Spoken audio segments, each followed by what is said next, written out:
Hi everyone, my name is Sharmila. I'm one of the managers here at Thornton's Accountants and Business Advisors. This is an update of about JobKeeper 2.0 that's been recently, the legislation surrounding it has been finalized and been released. So without further ado, I'll go to the key points.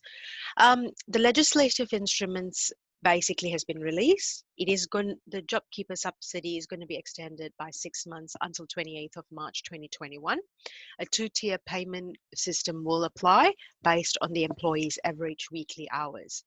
The online services for notifying the ATO hasn't been released yet. It's only needed in October. In terms of terminology, with regards to the JobKeeper subsidy, there's going to be reference to it being quarterly, GST turnover. They're just terminologies used for the ATO to make the comparisons and standardize the comparisons. In terms of lodgement frequency, you don't need to be quarterly BAS lodgers in order to be eligible for the subsidy.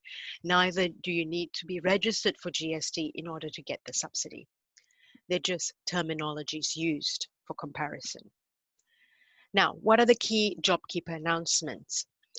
For the extension, decline of turnover for all entities will be retested commencing 28th of September 2020, and it will be based on a quarterly basis and on actual GST turnover.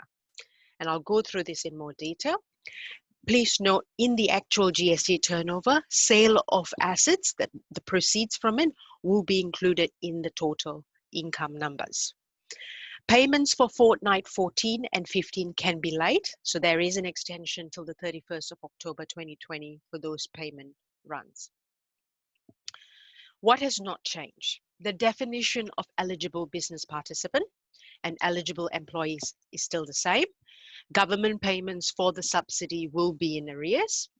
The drop in turnover will still be the same, 30% for most businesses, 50% for larger businesses, and 15% for charities. In terms of payment rates, so the current scheme, JobKeeper 1.0, the payment rate is $1,500 per fortnight. With the extended scheme, there will be a two-tier payment system. So this is a graphic of how it's going to work. So at the moment, we are in that current scheme, $1,500 per fortnight, till the 27th of September. On the 28th of September till the 3rd of January, the top tier, and I'll tell you what the difference are between the top tier and lower tier. The employees that are qualifying for the top tier will get $1,200, and it will drop to $1,000 post 3rd of January till the 28th of March. With the ones that are lower tier, they will go from $1,500 pre-28th of September to $750 per fortnight till 3rd of January, and then $650 per fortnight till the 28th of March. So the tiers are based on the 4 weeks of pay periods prior to the 1st of March or the 1st of July for eligible employees. So in a graphic point of view, what your testing period is on the 1st of March, the last pay run, 4 weeks prior to that, so from week 1's pay till week 4's pay, that's 28 paid days, you will total the hours that are relevant for that 4-week period. If the employee's hours are more than 80 hours, then they will be on the top tier. If it is below, do the same test again based on the 1st of July.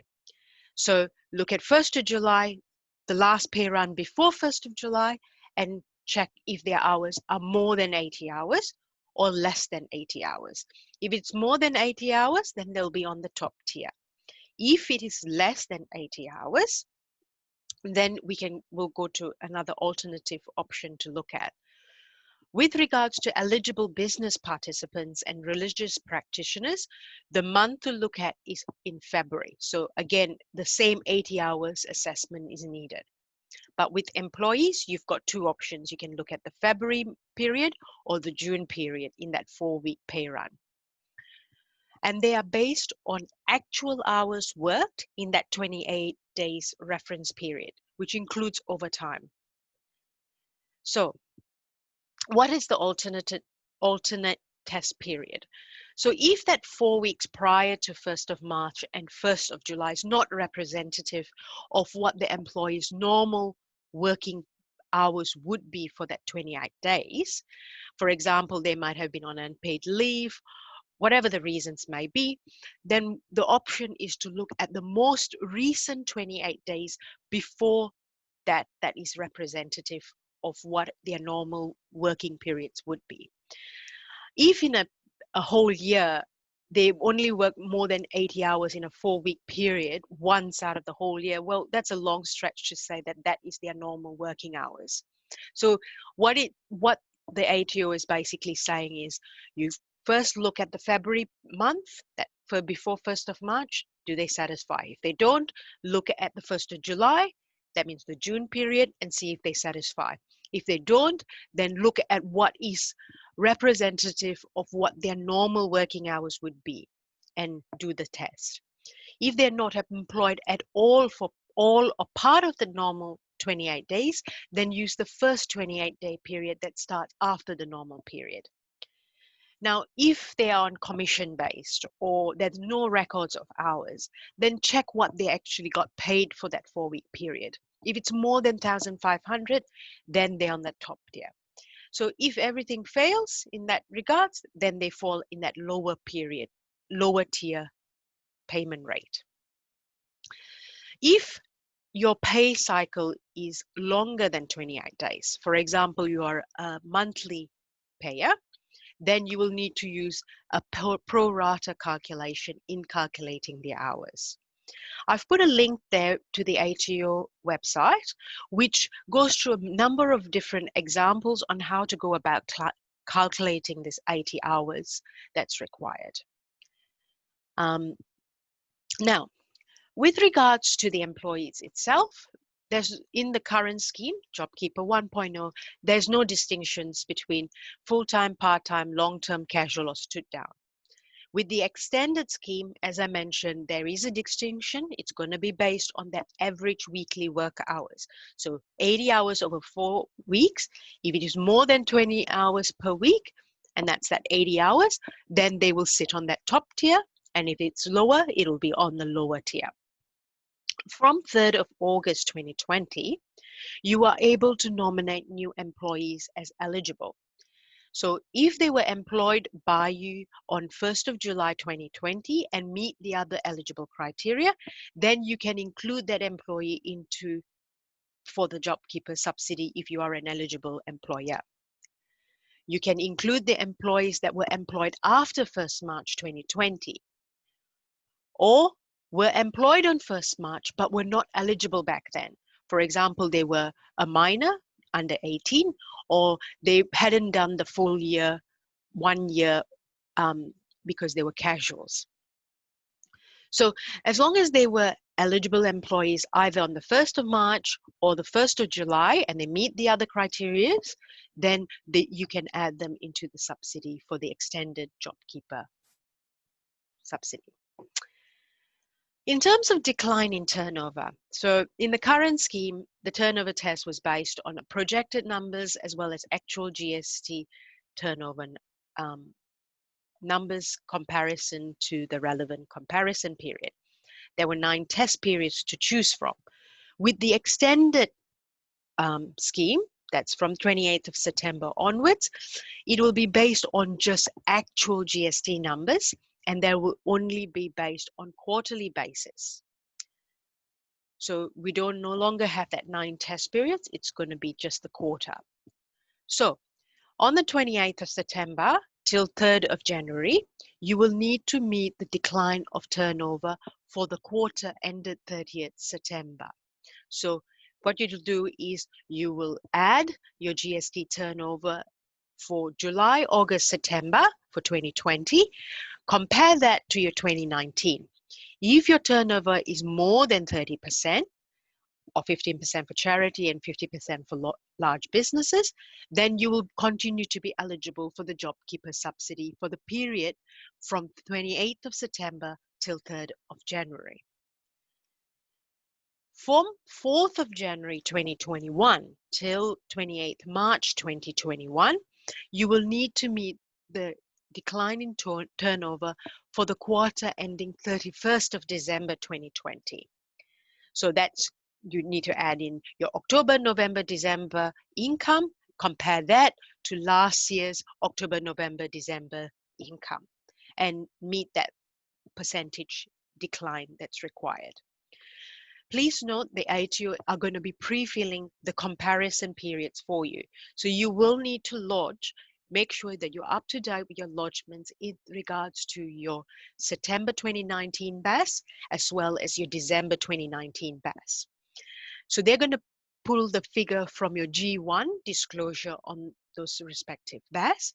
And when you go online to put in the data, this is an integrity check basically. They're going to pull that G1 data that you put on your BAS to the online services. So all you have to do is put in what the new quarter's GST total turnover is. Please note, if you're going to be changing 2019's numbers, you need to make sure that you've got the correct data and file it, because it is likely that the ATO will ask a please explain. Please note that if you are lodging your BASs on a cash basis, then you need to do the same with regards to this quarter's 2020 quarter's comparison. If you are on accruals for BAS lodgements, then you need to use accruals to calculate your GST income turnover for these quarters. Now, there is alternate test. They have announced there will be alternate tests. It hasn't been released yet with regards to the decline of turnover. But what the ATO has indicated is the scope will be similar to the alternative test that's currently in place for JobKeeper 1.0. It'll just be the test periods will be different.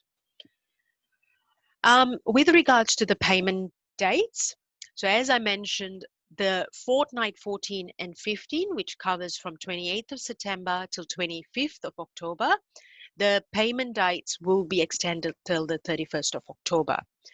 After the 25th of October onwards, you need to make sure you meet those payments for the top-ups by those respective dates listed.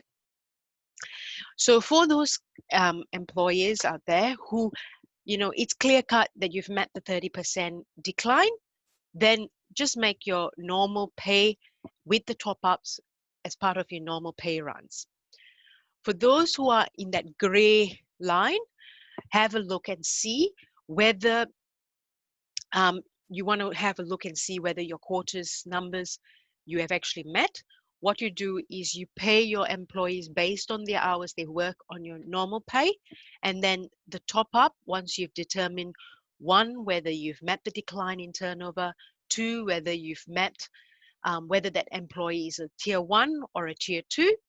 Once you've determined all that, just make sure that you make those top-up payments by 31st of October. Now, in terms of disclosures, for those employees that are already on JobKeeper, there's no need to re-enroll. There's no need to prepare any new declarations. Just do what you normally would do. For those employees, they can swap to another employer if their previous JobKeeper employment had ceased. So if in the JobKeeper 1.0, they were actually utilizing the JobKeeper subsidy with employer A, they can choose to swap and come to you, but they need to make sure that that employment had ceased in order to do that swap. With new employees, as I mentioned, now that there is an extended version of what period is covered for the employees, you might find some of your employees are now eligible. Make sure you have their declarations on file, signed declaration with the nominations and so forth. You also need to notify the employees in writing, preferably, that one, whether they're going to be topped up to based on tier 1 rates or on tier 2 rates. If they're not going to be topped up, you're no longer an eligible employer, then you need to let them know that they're not going to get the JobKeeper subsidy anymore. If you are going to be waiting till the 31st of October or after you do your September best before paying the top up, let them know as well. So these are just good practice. With regards to employers, if you are no longer eligible for JobKeeper 2.0, i.e. from the period 28th of September onwards, then there's no action that needs to be done. You just don't need to enroll or lodge any monthly declaration. With employees who become eligible, you need to make sure you enroll with the ATO. You can do that through the business portal. You need to make sure you have all your signed forms filed with regards to eligible employees as well as business participants. You need to make sure you pay the amounts and top-ups by the due dates. On your cashbook software, make sure you include the start codes and the tier codes that's going to be applicable. And you also need to make sure that you submit the monthly declarations that's required online. There's 3 steps by the due date. So it's a monthly obligation to declare certain GST turnover numbers. So you won't get the subsidy if you don't do those declarations. Reminder, again, retesting of your decline in percentage will occur in the next quarter. So you'll do the September quarter, and that will apply from 28th of September till 3rd of January. And then you will need to do another testing again for the December quarter to continue to be eligible from 3rd of January till 28th of March 2021. Now, other announcements that were made recently, there was reference to 10% decline in turnover. Now, this is nothing to do with the JobKeeper subsidy and its payment rates. Rather, it's with regards to the Fair Work Act and JobKeeper directions. So basically what's happened is employers who qualified for JobKeeper 1.0 were able to apply temporary modifications to the Fair Work Act in relation to stand-down orders, changes to work duties, working hours with regards to the employees. So if you continue to be eligible for JobKeeper 2.0, then the Act will continue to apply. You don't need to get a certificate or prove the 10% decline because you already proved that you met the JobKeeper 2.0. It's when you don't meet the JobKeeper 2.0, but you are what they consider a legacy employer, that means you were qualified for JobKeeper 1.0, then you can, and you wish to continue to use the temporary measures that were allowed in the Act, then you need to get this certificate and show that you have had this 10% decline in turnover. The certificate can be issued by your bookkeeper or by us. So give us a call and we'll have some due diligence questions that we'll need to ask. And then if everything's satisfied, we can issue that certificate for you. Or for those small business employers with less than 15 employees, you can just do a statutory declaration. There are pro forma forms on the ATO websites that you can use. In terms of ATO links, there are a timeline content update. So as they update things, as they include more details, that link will update by month and it'll show you even the timeline history. There's also a fact sheet which goes through the JobKeeper 2.0 and how the extension will work. And it's pretty a good summary that you can use. That's all. I hope you found that useful. And if you've got any questions, please feel free to give us a call. Thank you again. Till next time.